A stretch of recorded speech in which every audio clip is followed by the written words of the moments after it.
Good morning, family.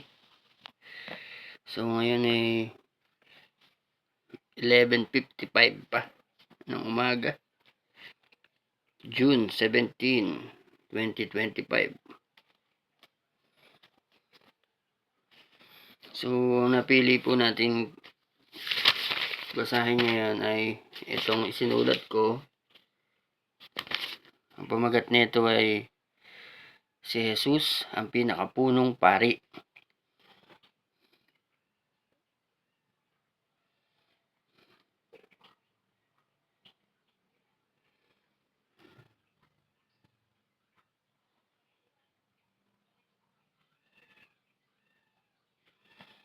Si Jesus, ang pinakapunong pari.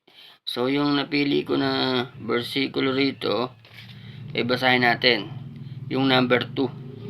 May hinahon niyang pinakikitunguhan ang mga mangmang at mga naliligaw ng landas, sapagkat siya'y mahina ding tulad nila. Number 3, sapagkat dahil sa kanyang kahinaan, kinakailangan siyang mag-alay ng handog, hindi lamang para sa kanyang kasalanan, hindi para lang sa kanya sa kasalanan ng iba, kundi para rin sa kanyang kasalanan. So dito na sinasabing makasalanan siya bilang pinakapunong pari, nagkakasala rin siya. At mahina rin tulad, kasi tao lang din si Jesus, di ba? Si Jesus bilang tao ay katulad din nating nagkakasala, katulad ng normal na tao. So hanapin natin dito kung anong nakalagay dito. Ano yun? Aklat Hebreo 4:14-16. 4:14 hanggang 16, 5:1 hanggang 10. Basahin natin ang isang aklat. Kaya't magpakatatag tayo sa ating pananampalataya, dahil mayroong tayong dakilang pinakapunong pari na pumasok sa kalangitan, doon mismo sa harap ng Diyos. Siya'y walang iba kundi si Jesucristo, si Jesus na anak ng Diyos. Ang ating pinakapunong paring ito ay nakauunawa sa ating mga kahinaan, sapagkat tulad natin tinukso siya sa lahat ng paraan, subalit kailanmay hindi siya nagkasala. So dito, ba't sinasabi na hindi siya nagkasala? No? Pero, tinan nyo yun, yung kasunod na ito, hindi siya nagkasala, kaya't huwag tayong mag-atubiling lumapit sa trono ng mahabaging Diyos upang makamtan natin ang habag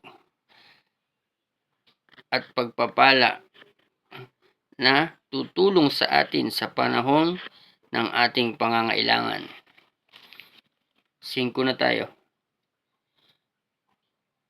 Ang bawat pinakapunong pari ay pinili mula sa mga tao. Ulitin natin, ang bawat pinakapunong pari ay pinili mula sa mga tao. Ibig sabihin, si Jesus bilang tao rin ay inilagay sa ganoong tungkulin.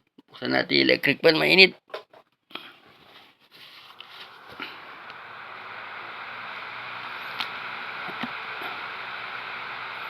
Ay pinili mula sa tao at inilagay sa ganoong tungkulin upang maglingkod sa Diyos para sa mga tao.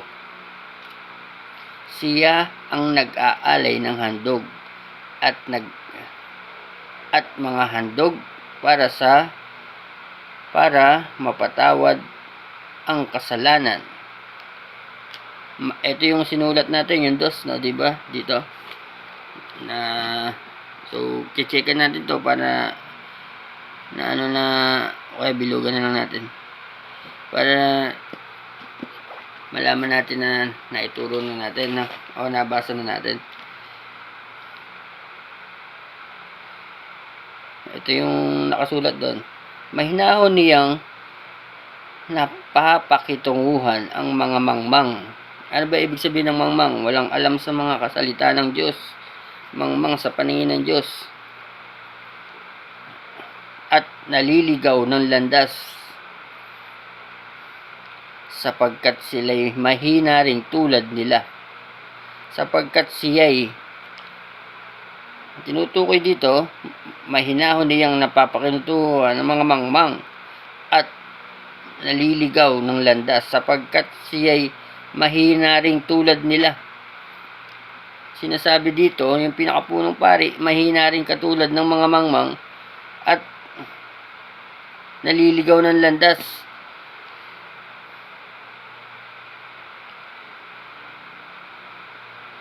Sapagkat siya'y mahina ring tulad nila. Number 3.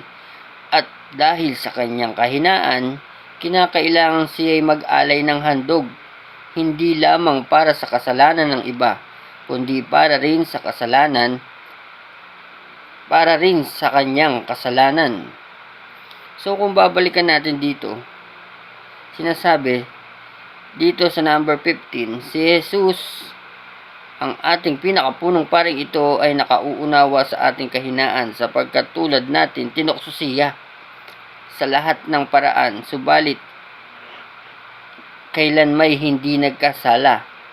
So nung bumaba na tayo dito, tinutukoy dito na yung pinakapunong pari dito nagkasala naman. Nag-aalay siya ba? Basahin natin number 3. 5:3.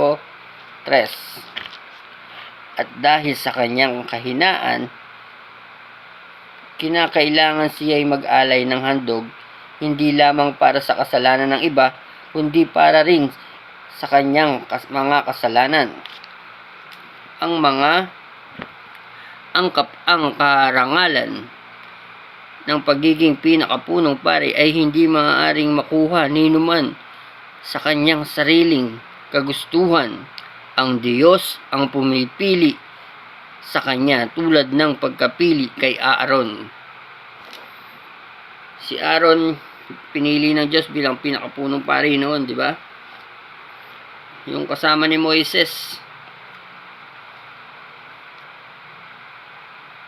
Gayon din naman hindi itinaas ni Kristo ang kanyang sarili upang maging pinakapunong pari. Siya'y pinili ng Diyos na nagsabi sa kanya, "Ikaw ang aking anak, mula ngayon ako ang iyong ama." Sinabi rin niya sa ibang bahagi ng kasulatan. So ito kasulatan to, no? Biblia, kasulatan. Ang kautusan, yung 10 utos, no? Ang tawag dito sa mga salut nito, kasulatan. Iba yung kautusan. Noong si Jesus ay namumuhay pa rito sa lupa, siya'y nanalangin at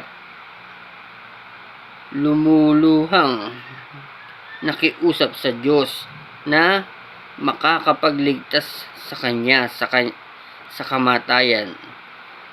At dininig siya ng Diyos dahil sa lubusang siyang nagpakumbaba.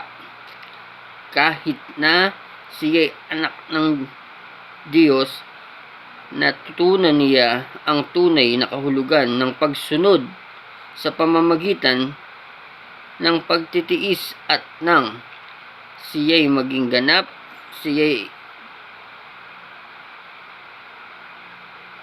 siya ang naging sanhi upang magkamit ng walang hanggang kaligtasan ang lahat ng mga masunurin sa kanya. Ginawa siya ng Diyos na pinakapunong pari sa pagkapari ni Melchizedek. So dito tinutukoy na si Jesus ay isang tao, no? Bilang tao, ginawa siya ng Diyos na pinakapunong pari. So may aral din dito para sa mga pari na tingnan nyo, kahit na siya yung pinakapunong pari, anong sinabi ng aklat dito? Mahinahon niyang pinakikitunguhan ang mga mangmang at mga naliligaw ng landas, sapagkat siya'y mahina ring tulad nila. So dito, no, kaya ko pinagdidiinan yun, kasi meron ako nakitang isang pare na nagsasalita sa harap ng mga tao ng mga lapastangang salita na hindi dapat lumalabas sa mga bibig ng mga pare, pastor, ministro, di ba? Yung Senado, nung ibinalik yung nakikihalubilo siya sa mga usapin ng mga hindi usapin ng mga pare. Ang mga pare, pinakapunong pare, dapat ang lumalabas lang sa kanilang bibig ay mga salita ng Diyos. Pagka nagtuturo sila, hindi dapat nakikitaan ng mga ganong salita. Ganun pa man, kasi nga, tao tulad ng pinakapunong paring ito, mahina, di ba? Mahina at naliligaw din ng landas.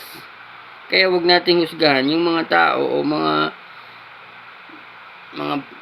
guro na naliligaw ng landas, no? Yun nga lang, kailangan nyo malaman na siya ay nagkamali din.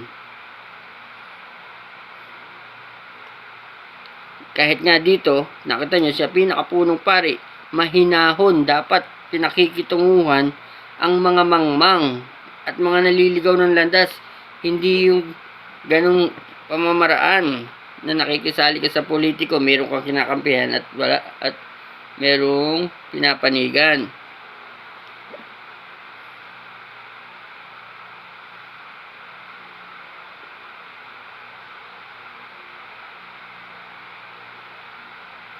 So, kaya natin binabasa ang isang aklat.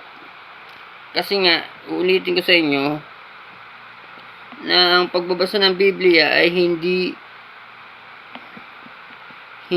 pinagbabahabahagi. Halimbawa, babasahin ko yung aklat nito, Hebreo, hanggang 14, hanggang ganon. Si Jesus ang pinakapunong pari. Kukuha lang ako ng isang talata dito, tapos lilipat na naman ako sa Roma, o kaya sa pahayag, tapos pagsasama-samahin ng salita ng Diyos, tapos yun ang pag-aaralan. So, yun po ang tinatawag na pagkabahabahagi. Pero naman po pagkabahabahagi na tinatawag na bahabahagi ng mga lahi dito sa Biblia, tinutukoy na ganon, na kampi-kampi, pagkampi-kampi, tinatawag rin po yun na pagkabahabahagi. Pero dito, tinatawag din pong isang kasalanan na pinagbabahagi natin ang salita ng Diyos, o tinatawag ng Biblia na kinakalakal natin ang salita ng Diyos. Ayon kay Apostol Pablo, hindi namin kinakalakal ang salita ng Diyos. Ibig kinakalakal, ba't tinawag na kinakalakal? Halimbawa, merong isang sirang TV, di ba? Meron kang chap-chapin mo isang TV, o kaya aircon, ihiwalay mo yung tanso, ihiwalay mo yung bakal, ihiwalay mo yung mga iba't ibang klase ng bahabahagi. Kaya pagbabahabaghayin mo yung tanso, bakal, saka yung ibang metal, di ba?